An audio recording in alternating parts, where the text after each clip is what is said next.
अस्सलामुअलैकुम दोस्तों, मैं हूं राव कमर रिजवान और आप देख रहे हैं मेरा यूट्यूब चैनल। दोस्तों, आज की कहानी एक ऐसी लड़की की है जो अपनी माँ की नाफरमानी करती है और शादी से पहले ही हामला हो जाती है। लेकिन अल्लाह उसको फिर कैसे सजा देता है और कैसे उसकी अकल ठिकाने आती है, ये जानकर यकीनन आप भी कानों को हाथ लगाएंगे। अल्लाह ताला तमाम माँओं, बहनों और बेटियों की इज्जत को महफूज रखे, आमीन। तो दोस्तों, वीडियो में आगे बढ़ने से पहले आपसे गुजारिश है कि मेरे चैनल को सब्सक्राइब करके बेल आइकॉन को भी जरूर प्रेस कर दें ताकि लेटेस्ट अपलोड होने वाली मेरी सबक आमूज कहानियां आप तक बर वक्त पहुंचती रहें। तो चलिए दोस्तों, शुरू करते हैं अपनी आज की सबक आमूज कहानी। कहते हैं कि बेटी घर में रहमत बनकर आती है। देखा गया है कि बाप अक्सर इस रहमत से मुंह फेर लेते हैं, मगर माँ बाहों में समेट लेती है। मेरे 3 बेटे थे, बेटी ना थी। बड़ी चाह थी कि बेटी की माँ बनूं। जब कभी नन्ही मुन्नी बच्चियों को गुड़ियों की तरह सजा हुआ देखती, रंग बरंगी फ्राकों में मलबूस तितलियों की मानंद उड़ता पाती, जी चाहता इन तितलियों को बाहों में भर लूं और खूब प्यार करूं। माएँ तो बेटों की चाह करती हैं, मुझे बेटी की चाह थी। नहीं जानती थी यही बेटी मेरी खुशियों के इंतकाम का सबब बनेगी। मैं खुद बचपन में अपने वालिदैन की लाडली थी। वो मेरे लाड उठाते नहीं थकते थे। यही वजह थी कि लापरवाह और लाउबाली हो गई। चांद मेरे मामू का बेटा था। वो अक्सर भाई से मिलने घर आया करता था। सज्जाद का क्लास फेलो था, लेकिन मेरे दिल का राजा बन गया। मैट्रिक में थी जब उसे ख्वाबों में बसाया। वो भी मेरी नज़रों को पहचानता था। दिल से तो मेरी जानब माइल था, मगर जाहिर नहीं करता था। सज्जाद भाई की दोस्ती और अब्बू की सख्त मिजाजी की वजह से अब्बू अम्मी के खानदान वालों को पसंद नहीं करते थे। सज्जाद का मेरे घर आना भी उनको गवारा ना था, लेकिन बेटे की खातिर चुप थे कि सज्जाद की उससे दोस्ती थी। जब मेरी शादी का मसला छिड़ा, अम्मी से कहा कि मुझे चांद से शादी करनी है, आप अब्बू से बात करें, क्योंकि चांद की भी यही ख्वाहिश है।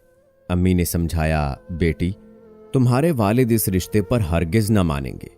अगर मैंने ये बात मुंह से निकाली, वो चांद का ना सिर्फ घर में आना जाना बंद कर देंगे, बल्कि उसकी खुलेआम बेइज्जती कर देंगे। ये बात ज़हन से निकाल दो। तुम्हारी शादी वहां होगी जहां तुम्हारा बाप चाहेगा। जानती थी माँ सच कह रही है। ये भी जानती थी कि वालिद साहब मेरी शादी अपने रिश्तेदारों में करने का तहैया कर चुके हैं। बिल आखिर वही हुआ। रोती सिसकती रह गई। चांद के दिल पर भी क़यामत बीत गई। वालिद साहब ने बगैर मुझसे पूछे अपने भाई के बेटे अरबाज से ब्याह दिया।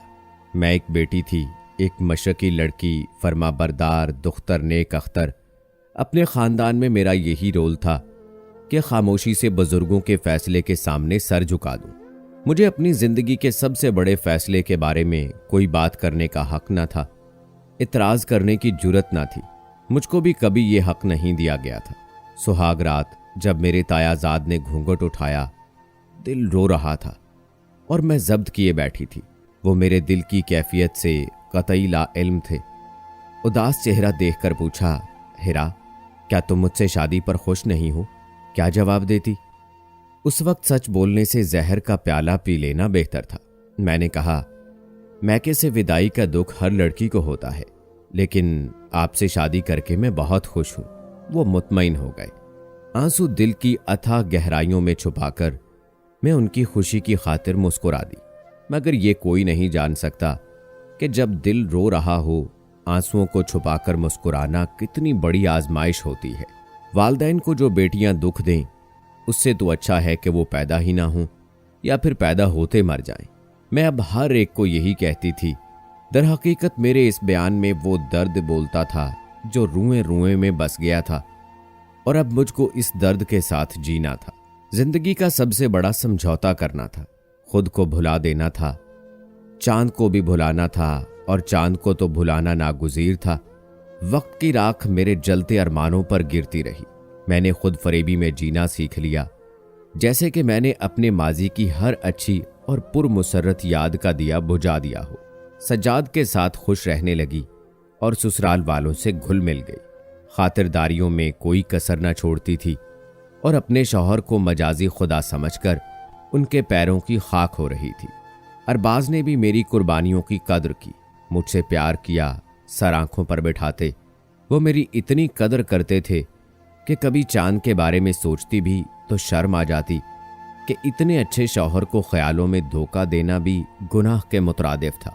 चांद ने कैसे सब्र किया होगा, क्यों कर मुझे भुलाया होगा। भुला भी सका या नहीं मुझे नहीं मालूम, लेकिन एक खानदान था, शादियों में आमना सामना हो जाता था, तब उसकी उतरी सूरत देखकर दिल में कसक जाग उठती थी। चेहरा तो दिल का आईना होता है। उसका चेहरा मेरे बिछड़ जाने के गम में ऐसा हो गया था जैसे जमा हुआ आंसू, जैसे किसी ने जिंदा लबों से रूह कुशीद कर ली हो। वो जिंदा कब लगता था? यूं लगता था जैसे कोई मरा हुआ शख्स जिंदा लोगों में चल फिर रहा हो। मैं चांद के जज्बात को अच्छी तरह समझती थी, उसकी दिली हालत से बाखूबी वाकिफ थी, लेकिन कभी उसकी तरफ इल्तफात ना किया। उचटती निगाह से कभी ना देखा कि कहीं वो गलत फहमी का शिकार ना हो जाए। ऐसा ना हो उसका सोया हुआ दर्द जाग उठे और ख्वाबों का तूफान हमको किसी तबाही के किनारे तक ले जाए। औरत जब माँ बन जाती है तो दलेर भी हो जाती है, लेकिन बहुत बुज़दिल भी। मैं अब 3 बच्चों की माँ बन चुकी थी। ममता ने मुझे मेरे माजी की यादों से दूर ला फेंका था। अब मैं थी और मेरे प्यारे प्यारे बच्चे थे। उनकी मोहब्बत और परवरिश में गुम हो गई थी। चांद और उसकी याद अब मेरे दिलो दिमाग से निकल गई थी। 3 बेटों के बाद भी मेरे शौहर की यही आरजू थी कि एक और बेटा हो और हम 4 सपूतों के माँ बाप बन जाएं। लेकिन अब बच्चे पालने के कठिन मराहिल से गुजरते हुए मैं थकने लगी थी। चाहती थी कि एक बेटी हो जाए बस। 4 बच्चे हमको बहुत हैं। अल्लाह ताला से यही गुजारिश करती थी कि इस बार बेटी देना। मुझे हसरत ना रहे कि मेरी कोई बहन नहीं है तो बेटी भी नहीं है। सच है कि एक बहन जरूर होनी चाहिए और कोई माँ बेटी के बगैर मुकम्मल नहीं होती। मैंने भी बड़ी दुआओं से निदा को पाया था। अपने रब से गिड़गिड़ाती थी कि इस बार मेरी गोद में रहमत डालना, जिसको कुरतुल ऐन और आंखों की ठंडक कहा जाता है। मुझे अल्लाह ताला ने कुरतुल ऐन अता कर दी। मैंने उसका यही नाम रखा, मगर सज्जाद कहते थे कि बुलाने में ये एक मुश्किल सा नाम है, हम बेटी को निदा कहकर पुकारेंगे। कुरतुल ऐन जब बड़ी हुई उसका नाम निदा पड़ गया। अब मैं भी उसे निदा बुलाती थी। वो मेरे दिल के भी नहीं, आंखों की भी ठंडक थी। उसे देख देख कर जीती थी। बेटों की मोहब्बत भी उसके सामने मान पड़ गई थी। उस गुड़िया को हर दम सजा कर रखती, उसके लिए खूबसूरत फराक बनाती, गुड़ियों के अंबार लगा दिए ताकि वो उनसे खेले और मसरूर रहे। वक्त के साथ निदा बड़ी होती गई, उसका रंग रूप निखरता गया। वो मेरी हम शक्ल थी, मुझे उसमें अपना अक्स दिखाई देता था, लेकिन वो मुझसे ज्यादा खूबसूरत थी। मेरी जवानी की तस्वीर थी वो। निदा उन दिनों 9वीं क्लास में थी जब मेरे मामू के घर से उनकी बेटी की शादी का बुलावा आया। इस बार मामू और ममानी खुद मेरे शौहर के पास आए और इसरार किया कि हम उनकी बेटी माहजबी की शादी में जरूर शामिल हों। मैंने लाख उज़र किया, वो नहीं माने। तब सजाद ने कहा, इतनी जिद अच्छी नहीं, आखिर वो तुम्हारे मामू हैं, बुजुर्गी में तुमको मदऊ करने आए हैं, उनकी खुशी में शरीक होने में क्या हर्ज है। सज्जाद के इसरार पर मैं इनकार कैसे करती। हम माहजबी की शादी में चले गए। हालांकि शादी के बाद मैं कभी मामू के घर न गई थी। मुझे शादी में शिरकत पर कोई एतराज ना था। मामला तो दिल का था। यह चांद का घर था और उसकी सबसे छोटी बहन की शादी थी। मैं चांद के घर नहीं जाना चाहती थी, उसका सामना नहीं करना चाहती थी। मेरे अंदर एक चोर छुपा बैठा था और मैं दिल के चोर से डरती थी कि चांद के रूबरू जाऊं, आंखें चार हो जाएं और कोई पुराना जख्म खुल जाए। कुछ लोग ऐसी मोहब्बत को किस्सा पारीना समझकर भुला देते हैं। कुछ के दिल पर ऐसे नकूश बन जाते हैं जैसे पत्थर पर लकीर पड़ जाए, जिसको मिटाना बस की बात नहीं होती। मेरा दिल गर्चे पत्थर का हो चुका था, लेकिन लकीर मिटाने के लिए शायद बहुत से जन्म दरकार थे। शादी वाले रोज चांद के घर में ऐसी जगह बैठी थी जहां ज्यादा भीड़ ना थी। मेरा जी घबराने लगा। दूर से कई बार उसकी झलक नजर आई। वो सेहन में इधर उधर आ जा रहा था। उसकी निगाहें मुझे ढूंढ रही थीं। अचानक वो मेरे सामने आकर बैठ गया। कहने लगा, सलाम कर लेने में तो कोई हर्ज नहीं। सलाम का मतलब जानती हो?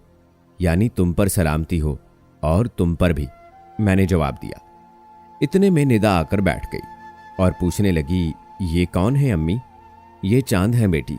हाँ, मैं चांद हूं गुड़िया, जो कभी नजर आता है और कभी बादलों में छुप जाता है। इन लफ्जों को मेरी बच्ची ना समझी और उसने कहा कि ये चांद मामू है ना। मैंने जवाब में गर्दन हिला दी। वो उठकर चली गई, मगर चांद ने जाने का नाम ना लिया। मैं घबराने लगी। कहा, चांद अब तुम चले जाओ यहां से, क्यों बैठे हो? 15 बरस बाद तुमको देखा है, कितना इंतजार किया है तुम्हारी एक झलक देखने का, अभी से जाने का कहती हो। मैं कांप गई। चांद, खुदारा ऐसी बातें ना करो, भुला दो वो सारा फसाना जो माजी के औराक में कहीं गुम हो चुका है। वो गुम नहीं हुआ है, मैंने उस किताब को अपने सीने से लगा रखा है। जानती हो इतने बरस का मुश्किल वक्त मैंने कैसे काटा? हर लम्हा मर मर कर जिया हूं और जी जी कर मरता रहा हूं। मुझे गौर से देखो, अब भी क्या मैं तुमको जिंदों में नजर आ रहा हूं? तुम जिंदों में नहीं हो और मैं जिंदान में सांस ले रही हूं। इसीलिए कहती हूं कि बातें भूल जाओ। हम जैसे हैं जहां हैं खुदा की मर्जी से हैं, हम ऐसे ही ठीक हैं और ये मजीद बर्बाद होने से अच्छा है। तुम ठीक हो तो तुम जानो, मगर मैं तो ठीक नहीं हूं। देखो, मैंने अभी तक तुम्हारी याद में शादी नहीं की है। अगर ठीक हो जाता तो घर ना बसा लेता। उसकी बातों से मेरा दम घुटने लगा। सोचा ये नहीं उठने का, मैं ही उठ जाऊं यहां से। किसी ने बातें सुन ली तो मेरी दुनिया में जलजला आ जाएगा। मैं वहां से उठकर सहन में आ गई। सभी शादी की रौनकों में खोए थे। कुछ समझ में ना आ रहा था किधर जा बैठूं। तभी सीढ़ियों पर चढ़ गई। सोचा थोड़ी देर छत पर जाकर सांस लेती हूं। चांद घर से बाहर चला जाए तो नीचे चली जाऊंगी। मुझे नहीं मालूम था कि मेरी बेटी ने मुझको छत पर जाते देख लिया है। वो अपनी हमजोलियों में घिरी हुई थी, मेरे पीछे नहीं आई। लेकिन चांद ने मेरा ताकुद किया। उसने भी मुझे सीढ़ियां चढ़ते देख लिया था। चंद मिनट बाद छत पर आ गया। उसने कहा, शुक्र है तुम यहां आ गई हो। बेशक चंद घड़ी की मुलाकात है, मगर आइडियल जगह है। वो मेरे करीब चारपाई पर बैठ गया और मेरा हाथ अपने हाथ में लेकर बोला, इन हाथों ने मुझसे कभी जुदा ना होने का वादा किया था और आज ये हाथ किसी और की मलकियत है। किसी और के हाथों को इन्होंने मजबूती से थाम लिया है, मुझे बीच मंझधार में छोड़ दिया है। बताओ इस बेवफाई का गिला किससे करूं? क्या ये मुझसे ज्यादती नहीं कि तुम्हारे बगैर जीना पड़ रहा है, जबकि तुम्हारे बगैर सांस लेना भी मुहाल है? अभी मैं उसके हाथों से अपना हाथ छुड़ा ना पाई थी, उसकी बातों का जवाब ना दे पाई थी कि अचानक पुश्त पर किसी के होने का एहसास हुआ। मुड़कर देखा तो निदा खड़ी थी। वो निगाहों से अपनी माँ और उसके माजी को घूर रही थी। उसने चांद का कहा एक एक लफ्ज सुन लिया था और अब मुझसे नजदीक होकर भी बहुत दूर जा चुकी थी। काश कि मैं जो कहना चाहती थी वो भी अपने कानों से सुन सकती। चांद का हाथ झटक कर यही कहने वाली थी कि अब एक शादीशुदा औरत हूं और ये तेरी मेरी इत्तफाकिया आखिरी मुलाकात है। अब दोबारा मुझसे मिलना और न मिलने की उम्मीद रखना, और अब तुम चले जाओ। अल्फाज तो मेरे मुंह में रह गए। निदा रोती हुई नीचे भाग गई। चांद साकत था और मैं पत्थर का बुत बन गई थी। हमने कोई गुनाह न किया था और न किसी गुनाह का इरादा था। मैं इसीलिए शादी में शरीक न होना चाहती थी। मैं तो एक झलक चांद की न देखना चाहती थी। शादीशुदा औरत को अपने घर बार भी, बच्चों से भी मोहब्बत होती है। मुझे उससे कई गुना बढ़कर थी, क्योंकि सज्जाद मेरा ख्याल रखते थे, मेरी इज्जत करते थे। उन्होंने कभी मुझे शिकायत का मौका ना दिया था, इसीलिए मैं उनको शिकायत का मौका ना देना चाहती थी। वो मेरे वफादार शौहर थे तो मैं भी उनकी वफादार बीवी थी। चांद से ये मुलाकात सीगा राज रही। किसी को इल्म ना हो सका कि उसने छत पर उस रोज 2 बातें मुझसे कही थीं, लेकिन निदा के दिल में शगाफ पड़ गया। उसने जो सुना उसे और मेरे रिश्ते को ताराज करने को काफी हो गया। वो मुझसे नफरत करने लगी, मुझको एक बुरी औरत समझने लगी और उसने मुझसे उसके बाद भरपूर बगावत कर डाली। अब निदा सीधे मुंह बात न करती और मेरी बात का जवाब देना पड़ जाता तो हकारत से जवाब देती थी। शुरू में उसका रवैया ऐसा था कि मैं शर्मिंदा होती और उसे मनाने की कोशिश करती, लेकिन वो फिर दलेर होती गई। मेरी आंखों में आंखें डालकर नाफरमानी पर उतर आई। जू मानी जुमला कहकर मेरा दिल जख्मी करती थी। एक ऐसा वक्त भी आ गया जब वो गलत रविश की तरफ चल पड़ी। मैं माँ थी, उसकी भलाई चाहती थी, लेकिन वो मेरी हर बात के जवाब में कहती थी मुझे क्या नसीहत करने चली हो? पहले खुद को तो सुधार लो।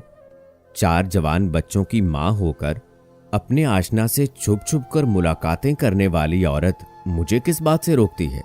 जो मेरा दिल चाहे अब मैं वो करूंगी। ज्यादा रुकावटें डाली तो अब्बा से सारा कच्चा चट्ठा कह दूंगी। बेटी के मुंह से इस किस्म की बातें सुनकर मेरा कलेजा शक और दिल लहूलुहान हो जाता था। लेकिन वो जवां साल और मुंह जोर थी। उसकी जवानी ने मुझे कमजोर से कमजोर तर साबित करना शुरू कर दिया। अब वो पड़ोसी लड़के अरशद से मिलने लगी। उसके साथ फोन पर मेरे सामने बेहुदा बातें करती और मैं उसको रोक ना पाती। रोकती तो आंखें निकाल कर गुराती। जो मेरी मर्जी होगी करूंगी, तो मुझे नहीं रोक सकती। अगर ज्यादा रोका टोका तो अब्बा को बता दूंगी तुम्हारा और चांद का ताल्लुक क्या है। फिर पूछूंगी क्या होता है किसी को मर्जी से रोकना। मेरे पास उसकी बातों का कोई जवाब ना था। प्यार से समझाना चाहा तो उसने मुझे धकेल कर परे कर दिया। गुस्सा दिखाया तो मुंह को आ गई। गर्ज ऐसा मेरा घेराव किया कि उसको डरा धमका भी ना सकती थी। वो कहती अब्बा से ही नहीं, तेरे तीनों बेटों से भी तेरे माजी का फसाना कह दूंगी। अब्बा और भाई भी तुमसे नफरत करेंगे। मुझको इज्जत से पुकारने वाली, मुझसे वालेहाना मोहब्बत करने वाली, मेरी कोख से जन्म लेने वाली मेरी लख्ते जिगर बेटी ने मुझे हकारत से धुतकार धुतकार कर बेबस कर दिया। खुद मेरी नजरों में 2 कोड़ी का कर डाला। हालांकि मैंने शादी से कबल सिर्फ चांद को पसंद किया था। मेरे उसके साथ किसी किस्म के गलत मुरासम ना थे और शादी के बाद तो उस रोज के सिवा भी बात कभी ना की थी। खुदा की मर्जी के जिल्लत मेरी बेटी के हाथों से लिखी थी। उसने मुझे खूब ब्लैकमेल किया और मैं इस डर से ब्लैकमेल होती रही कि कहीं वो मुंह फट अपने बाप और भाइयों से ये ना कह दे कि मैं चांद से मिली और मेरा उससे माजी में कोई वास्ता था। काश मैं जुर्रत करके अपनी बेटी को गलत रवश पर चलने से रोक पाती। ऐसा ना हो सका। वो रात को दीवार फलांग कर राशिद के घर कूद कर चली जाती। दोनों शब भर साथ रहते। यूं निदा ने इंतकामी कार्रवाई से अपना इतना बड़ा नुकसान कर लिया कि हम रुसवाई के दहाने पर आ खड़े हुए। हमारी इज्जत नामूस सभी कुछ दांव पर लग गया। राशिद तो घर से भाग गया और मैं निदा को लेकर लेडी डॉक्टर की मिन्नतों में लगी रही। आखिर किसी एक को तरस आ गया और उसने मेरे खानदान की इज्जत बचा ली। निदा को शादी से कबल मां बन जाने की जिल्लत से निजात दिलवा दी, मगर उसकी भारी कीमत चुकानी पड़ी कि उसके बाद वो मरते मरते बची। इतने बड़े तजर्बे के बाद उसे अकल आई कि उसने जो मुंह जोरी दिखाई, खुद अपने पांव पर कुल्हाड़ी मारी। उसने मेरे साथ बुरा करने की बजाय खुद अपने साथ बुरा किया। मुझसे बदला नहीं लिया था, खुद को बदले की आग में झोंक दिया। इस वाक़े के 1 साल बाद उसके बाप ने उसकी शादी अपने एक दोस्त के बेटे से कर दी। जो राज था वो राज ही रहा, क्योंकि अल्लाह ताला को हमारी इज्जत बचानी मकसूद थी। उसने निदा की खता का पर्दा रख लिया था। अच्छा शौहर मिला, अच्छी ससुराल मिली, मगर वो औलाद की खुशी ना देख सकी। उसमें कोई ऐसा नक्स हो गया कि फिर मां बनने की सलाहियत से महरूम हो गई। शौहर और ससुराल ने 10 बरस इंतजार किया। बिलाखिर मेरे दामाद ने मेरे पांव पर हाथ रखकर दूसरी शादी की इजाजत मांगी। मैं तो खामोश थी। निदा ने कहा, अम्मी जान, इन्हें इजाजत दे दीजिए। मैं आपसे खफा नहीं होंगी। मैं तो बदनसीब हूं, चाहती हूं कि ये औलाद की खुशी देख लें। इनकी खुशी में ही अब मेरी खुशी है। निदा के खामिद ने शादी कर ली और दूसरी बीवी से औलाद हो गई। आज निदा अपने किए पर पछताती है। अब वो समझदार हो गई है। कहती है, माँ मुझे माफ कर दो। उस वक्त मुझ में अक्ल की कमी थी। आपका बहुत दिल दुखाया। इसी बाइस बे औलाद और नामुराद हूं। आपने बेटी मांगी थी कि राहत मिलेगी, और मैं आपके लिए राहत की बजाय तकलीफ का सबब बन गई। वो जब आती है रोकर गले लग जाती है। हर बार कहती हूं, मेरी बच्ची, मैंने तुझे दिल से माफ कर दिया है, मगर उसे यकीन नहीं आता। उसका एक ही जवाब है, अगर आपने दिल से माफ कर दिया है तो फिर मुझे अभी तक दिली सुकून क्यों नहीं मिला है। जिस दिन दिली सुकून मिल जाएगा, यही समझूंगी कि आपने मुझे माफ कर दिया है। मैं खुदा से दुआ करती हूं कि अल्लाह, मेरी बच्ची ने नादानी में मेरा दिल दुखाया था, तो बड़ा गफूरुर रहीम है, तो भी उसको माफ कर दे ताकि उसके दिल को सुकून आ जाए। जब तक निदा बेसुकून रहेगी मैं भी बेसुकून रहूंगी। औलाद की बेसुकूनी वालदैन को बेचैन रखती है। खुदा करे मेरी बच्ची को उम्र भर का चैन और मेरा सुख भी मिल जाए, तब मैं सुकून से मर सकूंगी। दोस्तों, बेशक एक गलती इंसान की जिंदगी तबाह कर देती है। बस इस लड़की की मामूली सी गलती ने उसकी बेटी की जिंदगी तबाह कर दी। आपको क्या लगता है, इस कहानी में ज्यादा गलती किसकी है? आप अपनी राय कमेंट बॉक्स में दें। मजीद ऐसी वीडियोस के लिए मेरे चैनल को सब्सक्राइब करें। मिलते हैं अगली वीडियो में, तब तक के लिए अल्लाह हाफिज।